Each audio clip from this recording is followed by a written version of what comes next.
In this video, I'll guide you through how to set up an employee to be a manager in Gusto.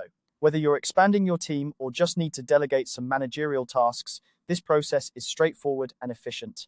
Let's dive right in and get started. First, open up your web browser and head over to gusto.com. Make sure you have your login credentials handy so you can access your account smoothly. Once you're logged in, you'll be greeted by Gusto's intuitive dashboard. On the left-hand side, you'll see a menu. From there, click on the option labeled People. This will navigate you to the section where you can manage all your employees.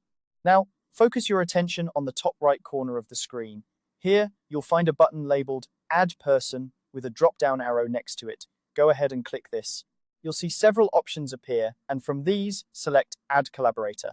This step is crucial because you're assigning a new role rather than adding a completely new employee to your payroll.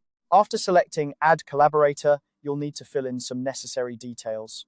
This includes the name of the employee you're setting up as a manager, their email address, and their relationship to your organization. It's important to ensure that the email address is correct, as this is how Gusto will communicate any important notifications to them. Next, you'll be prompted to specify their role.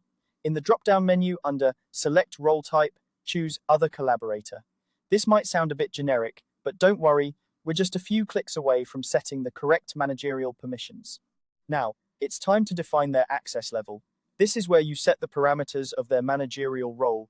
Look for the option labeled Access Level. From the list of roles, select Global Admin. This grants them comprehensive access, allowing them to manage teams, review timesheets, and perform other managerial duties within the platform. Be sure to consider what level of access is most appropriate for their role, as the Global Admin setting allows for broad capabilities. Once you've reviewed all the information and are satisfied with the setup, it's time to finalize everything. At the bottom of the page, click the Save Collaborator button.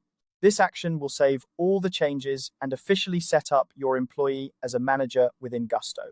And there you have it. You've successfully set up an employee to be a manager in Gusto.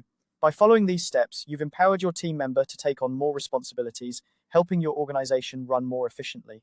If you have any questions or need further adjustments, Gusto's support resources are an excellent place to get additional help. Thanks for watching, and good luck with managing your team.